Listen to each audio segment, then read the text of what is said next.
Cancer हमेशा से दुनिया में था. I will not say that cancer is curable. क्या मेन को भी ब्रेस्ट कैंसर हो सकता है? Positive mindset has a very big impact. कि मेरी तो जिंदगी खत्म हो गई, मुझे कैंसर हो गया. Sleeping in bra can cause cancer. Cancer ऐसी चीज है जिसमें सेल्स आपके बॉडी के कंट्रोल के बाहर हो गए. आजकल तो सेलिब्रिटीज को भी काफी कैंसर वगैरह डिटेक्ट हो रहा है। 100% कहना मुश्किल है घर का हाथ के बने खाने को खाया जाए. People are dying while they are doing exercise. Myocarditis. Too much of anything is bad for the body. It can stop suddenly. Pressure cooker में खाना बनता आ रहा है तो I don't think so. Sidhu paaji might be better at answering all that. Cancer ये एक ऐसी बीमारी है जिसका नाम सुनते ही लोग काफी घबरा जाते हैं और घबराना बनता भी है, क्योंकि आज के टाइम में कैंसर को लेके काफी ज्यादा मिस इन्फॉर्मेशन फैली हुई है। बट डोंट वरी, क्योंकि आज हमारे साथ हैं doctor Krishna Asuri, who is a surgeon and professor at AIIMS Delhi. He will help us understand the root cause of cancer, treatments available in India और कैसे आप कुछ लाइफस्टाइल चेंजेस करके खुद को कैंसर जैसी डेडली बीमारी से बचा सकते हैं। So let's start right away. Hello sir, welcome to the show. Yeah, thank you. Great to have you here. Thank you for inviting me. My first question to you is, like, when it comes to cancer, the first thought that comes to everybody's mind is cancer curable? See, cancer is a disease. So majority of the cancers are in the present state are treatable. We have got enough modalities available with us, including surgery, chemotherapy, radiotherapy, lot of drugs which are now available, and majority of, I would say maybe 60-70% of cancers are curable. अगर आप बात करें जो सबसे common cancers India में होते हैं, जैसे ब्रेस्ट कैंसर, से ओरल कैंसर, सर्वाइकल कैंसर है ना, तो ब्रेस्ट कैंसर का स्पेसिफिकली देखा जाए तो इट इज़ स्पेशली जो अर्ली स्टेजेस होते हैं, what we call stage 1, 2 and 3, they are very very treatable, और survival is as good as if not same as that of a normal person. So it only depends upon the everything depends upon when you pick up the disease, when is it detected, at what stage, and what is the general condition of the patient, and how motivated the patient is, and all this determine the outcome of the patient. I will not say that cancer is curable. You cannot be 100% free. There is always possibility that might come back again in the future. But yes, it is a pretty much treatable and controllable condition. Yeah. तो sir किस stage तक cancer का treatment possible है? आजकल के जो हम stage पे हैं, आप कह सकते हैं कि ऑलमोस्ट स्टेज 3, जो हम कहते हैं स्टेज 1, 2 एंड 3, उसमें कैंसर प्रीटी मच ट्रीटेबल होता है. स्टेज 4 जिसको कहते हैं कि एडवांस, बहुत एडवांस हो गया, मैंने कैंसर है spread to almost quite a few organs now, lung हो गया, बोन्स हो गया, liver. So in that stage the prognosis and outcome becomes very Grimm.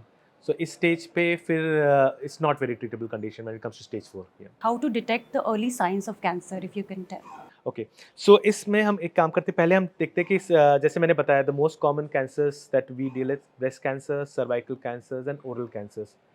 Oral cancers क्यों? Because of the tobacco habit that is so much prevalent in India. Breast cancer, oral cancer, very easily detectable conditions. So simple things like in breast cancer, examining your breast once a week in front of the mirror, a basic technique, can help you detect certain lumps. If you have any lump in your breast, it needs to be examined by a surgeon.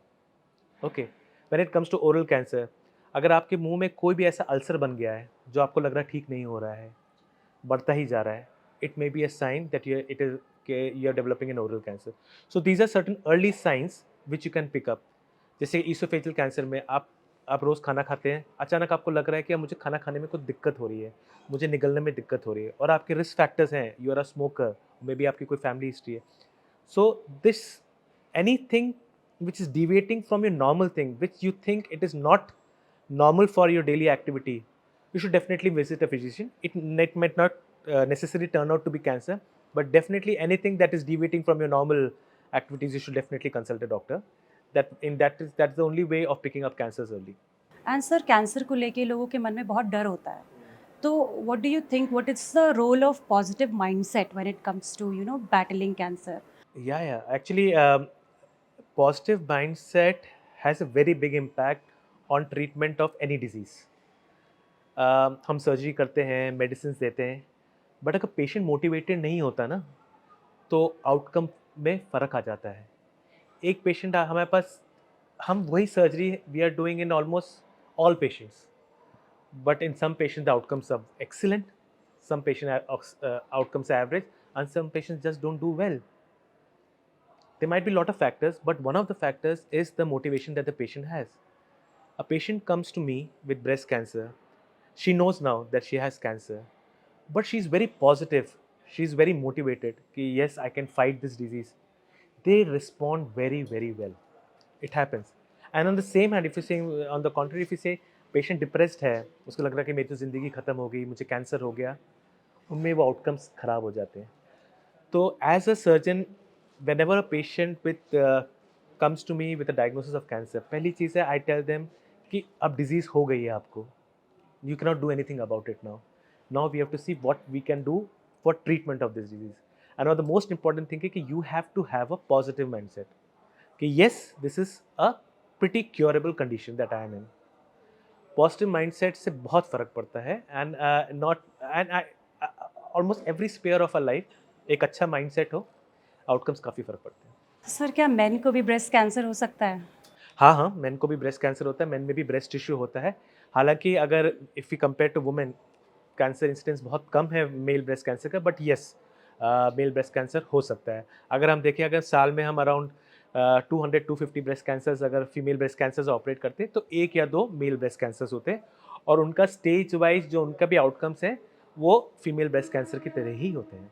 तो ठीक है, now we get to know कि men में भी breast cancer होता है. तो कौन से ऐसे साइंस हैं that one should look out for, that a man should look out for? Okay, see, as in female breast cancer, any lump. So if a man detects that he has a lump in his around his breast region, then definitely that needs to get examined. Same like that of a female breast cancer. And obviously, जैसे as I told you, incidence बहुत कम होता है, but still अगर होता है तो it should be evaluated and seen to and shown to a surgeon. Just the lump, because there are also some cases where a woman or a man, they notice discharge around that area. So like what other signs also that? Yeah, that's a very good point that you pointed out. So apart from lump, nipple discharge is also a sign for malignancy, especially unprovoked nipple discharge, माने without any massage or trying to express the nipple. If you are getting a discharge, especially if it is bloody discharge, red in color, so that is maybe an early sign of cancer. And if you have anything like that, then you should definitely consult a surgeon. So what are the lifestyle changes that one could incorporate in their lives to, detect the cancer early? अगर so if you now see the books of oncology, so one of the etiological factors, what we call one of the causes of breast cancer, is the change in lifestyle. Okay, now change in lifestyle has brought a lot of problems to us. Obesity, as you see, obesity. So obesity is now considered a risk factor for almost every malignancy. Yeah. Okay, obesity is and why has this obesity come? It's because of the lifestyle that we have. So we have westernized ourselves. So more junk food, less of exercise, bench work, and no physical activity or minimum physical activity, binge eating, alcohol, smoking, tobacco. So all these have brought about significant risk factors for developing cancer. अगर आप देखेंगे कि cancer हमेशा से दुनिया में था, but अगर लास्ट 20 to 25 years में देखेंगे, the number has proportion has just increased exponentially. It is sort of an epidemic now, cancer. Okay, so almost you'll find almost every family somewhere or the other will have an history of a cancer patient in the family. Okay, cancer has become so common, and one of the major factors that has played its role is the lifestyle that we have adopted. So we have moved from our traditional lifestyle, maybe our parents, our grandparents' lifestyle, and now we have moved to a westernized culture, and that is one of the, I will not say the only reason, but yes, it's one of the important significant contributing factor. And therefore one should take care of their lifestyle, very important. So you need to take care of your eating habits, your physical activity. Try to avoid alcohol, smoking to as great an extent as possible. And yes, some amount of physical activity in any form not only is good for your heart, but is also good for preventing cancer to some extent. So there is also one myth, I don't know if that's a myth or truth, that people with cancer history only gets cancer. How true is that? नहीं, ये माने ये थोड़े extent के लिए सही है, ये नहीं बोलूँगा कि ये ओनली रीज़न है. सो कैंसर्स के बहुत सारे कारण होते हैं. सो हमने जैसे ऑलरेडी डिस्क्राइब करा, लाइफस्टाइल आपका स्मोकिंग हो गया, शराब हो गया, आपका सेडेंटरी लाइफस्टाइल हो गया, junk food. So these are one factor. So this what we call modifiable risk factors, क्योंकि इनको हम मॉडिफाई कर सकते हैं, हम इनको चेंज कर सकते हैं। और थोड़े होते हैं non modifiable risk factors. So non modifiable risk factors में आते हैं आपकी जेनेटिक्स, तो आपके जीन्स में है। तो हो सकता है कि some cancers they run in family, तो but they don't account for a large percentage, maybe less than a percentage, less than 1% is caused by genetic changes. एक एक होता है जो फैमिलियल होते हैं, जिसको हम जैसे बात करें कि फैमिली यूज रन करते हैं।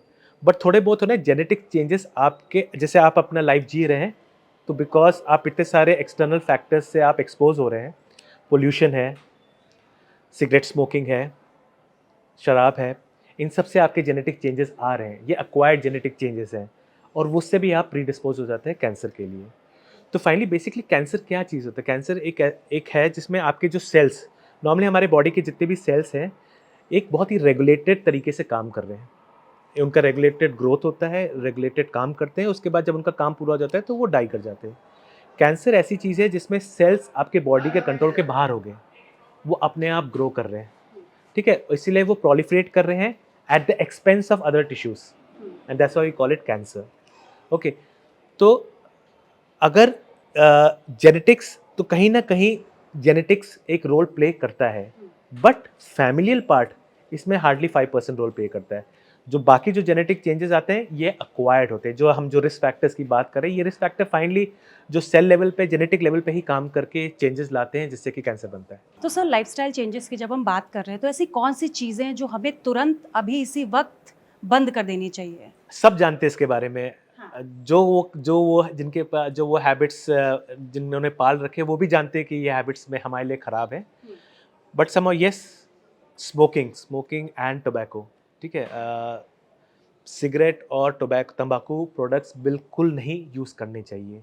इंडिया एक ऐसा कंट्री है जहाँ ओरल कैंसर सिर्फ इंडिया में दिखता है, क्योंकि बाहर के कंट्रीज़ में च्यूएबल टोबैको नहीं यूज़ करा जाता, तंबाकू नहीं यूज़, स्मोकिंग कॉमन है, बट तंबाकू च्यू नहीं करा जाता। इसलिए oral cancers almost exclusively India में दिखते हैं, ठीक है? तो हमको मालूम है, फिर भी आदत नहीं छूट पाती है। And this is I think so one of the most a simple thing which can be avoided and will make a lot of difference. बहुत सारे कैंसर्स हैं जो इससे, आजकल आप देखते हैं कि so much impetus on showing ads to make people avoid tobacco. हर मूवी स्टार्ट होती है उससे, एक सिगरेट के ऐड से और एक तंबाकू के ऐड से। बट ऑब्वियसली बहुत रेवेन्यू जनरेट होता है इससे, तो मे बी सेल तो नहीं रोक सकते, बट पीपल को अगर एजुकेट करा जाए, और स्पेशली छोटे एज से, क्योंकि ये सब हैबिट्स यूजुअली यंगर एज से पिक करी जाती हैं, अगर उस एज पे इनको लोगों को बताया जाए कि ये आदतें ख़राब होंगी, तो डेफिनेटली बहुत बहुत फ़र्क पड़ेगा। एटलीस्ट 1 2 3 4 कैंसर तो ऐसे हैं जो आप कंप्लीटली अवॉइड कर लेंगे अगर आप ये प्रोडक्ट्स नहीं यूज़ करेंगे तो सर ये तो हो गई स्मोकिंग और टोबैको की बात।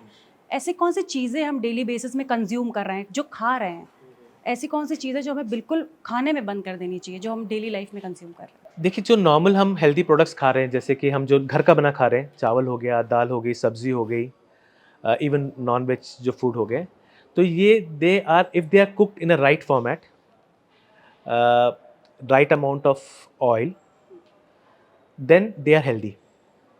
जब हम बाहर के फूड कंज्यूम करते हैं जिसमें हमको मालूम नहीं है क्या मिलावटें हो रही हैं, ठीक है? बहुत सारा आप जाते हैं, आजकल अडल्ट्रेशन चल रहा है, almost every product that is being sold pack they adulteration हो रहा है।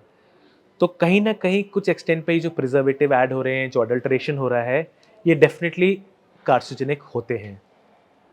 100% कहना मुश्किल है कि कौन से एग्जैक्टली प्रोडक्ट होते हैं जो कार्सिनोजेनिक होते हैं, बट हाँ, हर कोई प्रोडक्ट जो, ये स्पेशली जो पैकेज फूड जिसमें प्रिजर्वेटिव्स जैसे ऐड करें, बहुत सारे प्रिजर्वेटिव्स हैं जिनमें देखा गया है कि वो कैंसर कॉजिंग इंग्रेडिएंट्स होते हैं, बहुत सारे ऐसे प्रिजर्वेटिव्स बैन भी हो चुके हैं, ठीक है?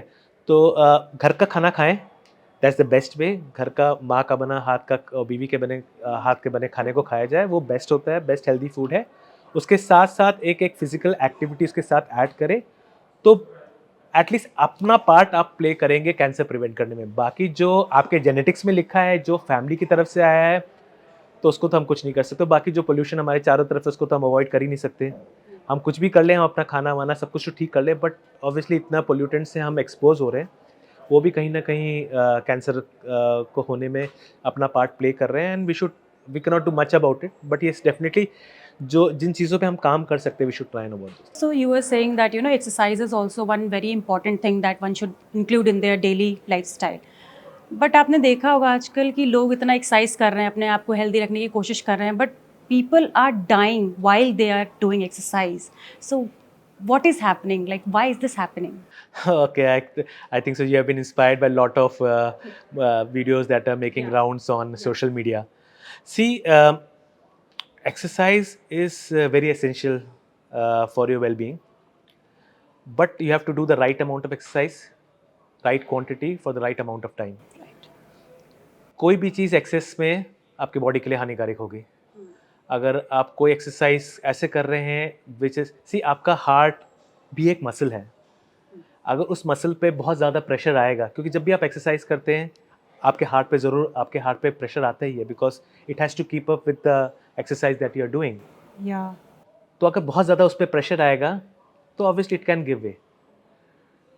तो अगर आपने देखा होगा जो ये सडन डेथ्स हुए हैं, so these people, they were exercising maybe too much, spending hours in gyms. Okay, that is not good for your health. But So right amount and for right time is okay. I will not say that exercise might be the only reason for their death. हो सकता है उनके कोई genetic cause, उनकी family में run कर रहा हो सकता है उनका कुछ लिपिड प्रोफाइल प्रॉब्लम हो सकता है पहले से कोई हार्ट में प्रॉब्लम हो। कोविड टाइम में बहुत सारे हार्ट एलिमेंट्स आए। कोविड ने एक कंडीशन कॉज करी थी जिसको कहते हैं मायोकार्डाइटिस। बहुत कॉमन हुआ, बहुत काफ़ी लोगों में हार्ट रेट्स में चेंजेस, एट्रियल फ्लटर, फिब्रिलेशन, ये सब बहुत हुआ। That has also been seen कि those people who suffered from COVID, quite a few of them suffered cardiac problems later on. That might also be one of the contributing factors. But yes, too much of anything is bad for the body. sudden death, I mean, not just only in gyms but also while people are going for a morning walk, let's say, and there also they just sit and then they die. I mean, that is so scary. Basically, heart is a machine, na? So it can stop suddenly. It happens. It can stop suddenly. Heart can Yeah, stop. it can stop suddenly. If the blood supply to the heart is suddenly cut off because of various reasons, it can just stop. So since we were also talking about lifestyle changes, so there was one video that was doing rounds on internet on Navjot Singh Sidhu ने एक बात बोली थी कि जो cancer है वो acidic body में बनता है। तो वो बोल रहे थे कि कैसे हमको रात में ना दाल वगैरह भिगो के रखनी चाहिए, जो राजमा हम खा रहे हैं या छोले खा रहे हैं उसको भिगो के रखना चाहिए, और सुबह क्योंकि वो एल्कलाइन बन जाता है तो इससे कैंसर जो है वो प्रिवेंट हो सकता है। तो is there any logical explanation to this? Frankly speaking, we have not come across this in any of the textbooks. Personal experience, can't comment on that. Acidic body define करना बड़ा मुश्किल है। आई डोंट नो, हमारा pH तो normally neutral होता है। Okay, body pH तो कहना मुश्किल है कि एसिडिक और अल्कलाइंस इससे कुछ फ़र्क पड़ेगा, एंड उसको डिफाइन कैसे करते हैं। May be Sidhu paaji might be better at answering all that, but definitely I don't know is there any rational behind that. Finally maybe he is indirectly saying eating healthy food, whether he's soaking it overnight or whether he is cooking it in the right way. Finally, it all adds up that we are eating a healthy diet. So that might be a contributing factor. But I don't think so. I can substantiate the explanation that he has given. And not just this, there are so many other myths also floating around it. That is, microwave में खाना गर्म करने से cancer हो जाता है, तो वो नहीं खाना चाहिए. Is it true? ना, I don't think so. ऐसा कुछ नहीं है। प्रेशर कुकर में खाना नहीं पकाना चाहिए।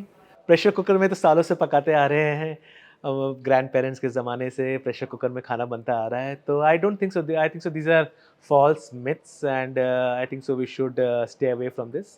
There are so many reasons for causing cancer, but I don't think so these are the reasons which might lead to So cancer. microwave is safe.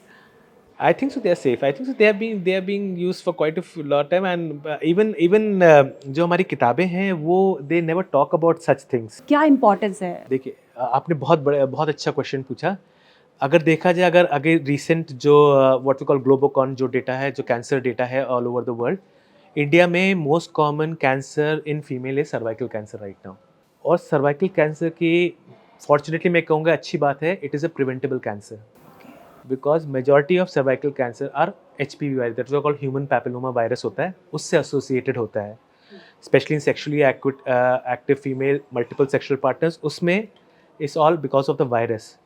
तो vaccine can work against this virus. So this is one of the few cancers we should be fortunate about that, जिसके लिए हमारे पास vaccine है। I will not say it is 100% preventable with vaccine, but definitely I say 60 to 70% preventable with vaccine. इसीलिए government, आप देखेंगे government का बहुत ज़्यादा ड्राइव है ऑन HPV वैक्सीन। और HPV वैक्सीन उस स्टेज पे करना है, specially in young girls before they achieve sexual maturity, उस टाइम पर ये HPV वैक्सीन देना ज़रूरी है, क्योंकि उस टाइम पर वो सबसे बढ़िया काम करती है। HPV vaccine not only female cervical cancer में कहते हैं, उसका रोल देखा गया है कि ओरल कैंसर और मेल में पिनाइल कैंसर में भी देखा गया है कि HPV vaccine has at maybe not to the extent as cervical cancer, but yes 20 to 30% efficacy in cancers में भी देखी गई है। तो this HPV vaccine is a very good tool, pretty safe. I'll say minimal side effects. Lot of varieties are available right now. Government भी push कर रही है इसको, एक्चुअली गवर्नमेंट का पुश है इसको नेशनल इम्यूनाइजेशन शेड्यूल में लाने का, ठीक है। And maybe I think so in the near future it will be a part of the immunization schedule, and definitely HPV is vaccine is one such tool where which a vaccine which can actually prevent a cancer, which is the most common cancer in female right now. Should men also get tested for it? Yes, जैसे कि मैंने बताया कि main के भी जैसे जो oral cancer और पिनाइल कैंसर्स हैं उसमें भी maybe some esophageal cancers, उसमें भी HPV का रोल देखा गया है कि there is no harm in getting tested for HPV, and there is no harm in getting a vaccine. I know a lot of male patients who have taken HPV vaccine as a for prevention, and there is no harm. It's a pretty safe vaccine, बहुत ही safe vaccine है। और मैं ये सारे महिलाओं को बताना चाहूँगा, स्पेशली जिनकी यंग लड़कियाँ हैं, उनको HPV वैक्सीन ज़रूर लगवाएं। So if a woman takes this vaccine after 30, is it still that effective? मैं कहूँगा it will B not that effective, but definitely कुछ एफिकेसी तो है। Best age is, as I told you, young school going girls, they are the best candidates for taking this vaccine before they actually have the sexual exposures. But at any stage अगर vaccine दिया गया है तो जो भी benefit है, definitely there will be some benefit. May not be as beneficial as given at a young age, but definitely some benefits are always there. But there is also one myth that is कि HPV vaccine सिर्फ उन्हीं लड़कियों को लगानी चाहिए जो sexually active हैं, तो how true is that? जी, जो HPV है, it is a sexually transmittable disease, ठीक है। So mostly it usually occurs only in females who are sexually active. So definitely yes, you are right. If you are not sexually active, the possibility of you developing countering HPV infection is quite तो sexually Very active rare, नहीं है तो लगाने की हाँ, जरूरत या- नहीं है, इज इट? मैं ना फिर वो है ना, it becomes a wrong message. I think so. Young female, whether sexually active or not, I think so. It's to be safer side, get an HPV vaccine done. Yeah. I'm a great advocate of HPV vaccine. I think so. Everybody should take that. Yeah. So there is also one myth around cancer, that is sleeping in bra can cause cancer. I don't think so. I don't think so. See, sleeping in bra, I think so, I'm hearing it from you for the first time. Never heard it about it No, before. not just this, हाँ. also there is one common myth that is कि अगर आप गर्मियों में black ब्रा पहन रहे हो तो उससे भी कैंसर होता है। तो I am just giving you an idea that there are so many myths. आपने सही वर्ड यूज करा, मिथ। It's a myth. इसको मिथ्या ही रहने दीजिए, इसको ट्रू ना बनाइए। I think so this no doesn't seem to have any logic also wearing the type of wear that you are having. I don't think so it has any impact on developing breast cancer. Breast cancer के जो risk factors उनमें कहीं पर भी ये mention नहीं है। जो अगर मैं बताऊं, जो breast cancer के risk factors हैं वो होता है, एक तो female होना is a risk factor for breast cancer obviously. Age, more the age, especially more than 50 years, आपका risk बढ़ जाता है। फैमिली में अगर हिस्ट्री है, स्पेशली अगर मदर में या सिस्टर में what we call first degree relative है, तो ब्रेस्ट कैंसर का रिस्क बढ़ जाता है। ओबेसिटी रिस्क फैक्टर है, smoking is a risk factor, genetics, certain syndromes होते हैं, जेनेटिक्स होते हैं, आपने सुना होगा BRCA जीन्स होते हैं, BRCA जीन्स, BRCA1, BRCA2, ये सब फैक्टर्स हैं जो ब्रेस्ट कैंसर के लिए रिस्क फैक्टर्स कंसिडर करे जाते हैं. आई don't think so clothing is a risk factor for developing this. Sir बाकी ऐसे कौन से फूड्स हैं जो फीमेल को स्पेशली अपनी डाइट में इंक्लूड करने चाहिए थोड़ा कैंसर को प्रिवेंट करने के लिए? See, a good diet consists of having a good proportion of proteins, fats, and carbohydrates. Good quality protein, good quality fat, and good quality carbohydrate. Right. If you're having them in the right proportion, not overcooked, not undercooked, that should be it. A good serving of fibers, a serving of fruits, आपका salad, a very clean salad. So these are good food habits to have in your daily life. And apart from this, as मैं जो habits बताया, शराब हो गया, smoking हो गया, उन सबको अवॉइड करना है. ये सब अगर आपने एक एडिक्वेट बैलेंस है अपने प्रोटीन, कार्बोहाइड्रेट और फैट का, मैं वेरी इंपॉर्टेंट आपको वर्ड रखने से, it's a good quality protein, good quality fat and good quality carbohydrate. ये तीनों चीज़ें राइट प्रोपोर्शन में, I think so that's the best way to have a good healthy life. You are a cancer expert. कोई ऐसी patient की story है जो आपको लगता है that you can share with us that is motivating and inspiring for people? Stories तो बहुत है. मैं कैसे मैं अपने लाइफ से ये आपको कपल ऑफ स्टोरीज शेयर करता हूँ. तो मेरे एक बहुत ही क्लोज रिलेटिव थे. She was diagnosed with stage 4 brain tumour, glioblastoma multiforme कहते हैं. सो अगर आप किताबों में पढ़ेंगे, लिटरेचर देखेंगे, उसका सर्वाइवल सिर्फ 6 महीने है. But that lady had a zeal for living. Okay, she wanted to live. Chemotherapy, radiotherapy, सब कुछ कराया, and she survive for 5 years. That is unheard of in that cancer. Another example is maybe my mom, my mother. So उनको gall bladder cancer था, और unfortunately जब तक हमने detect करा, she was in the last stage. So it had already spread to her liver and all other organs. But she was very motivated. She had a zeal for living. She wanted to spend time with her grandchildren. And हम normally अगर stage पे आता है तो patient को हम 3 से 6 महीने तक का टाइम देते हैं. But she went on to live for 2 years and she had a pretty happy life. So जैसे we started this talk with positive mindset and motivation, I think so that is a very, very important factor when it comes to challenging cancer. So that not only maybe to a certain extent prevent developing cancer, but definitely it helps fighting cancer. और आपके जो उसके जो outcomes है, cancer के जो इलाज के जो रिजल्ट्स हैं, उनमें बहुत फ़र्क पड़ता है. तो एक पॉजिटिव माइंड फ्रेम और एक मोटिवेशन रखना बहुत ज़रूरी. मैं जानता हूँ बहुत मुश्किल होता है, बट हाँ, अगर ये आप कर सकते हैं तो आपके ट्रीटमेंट में बहुत फ़र्क पड़ेगा. मतलब पॉजिटिविटी का काफ़ी मेजर रोल होता है. बहुत हर वॉक ऑफ लाइफ में हमारे पॉजिटिव थिंकिंग का फ़र्क है.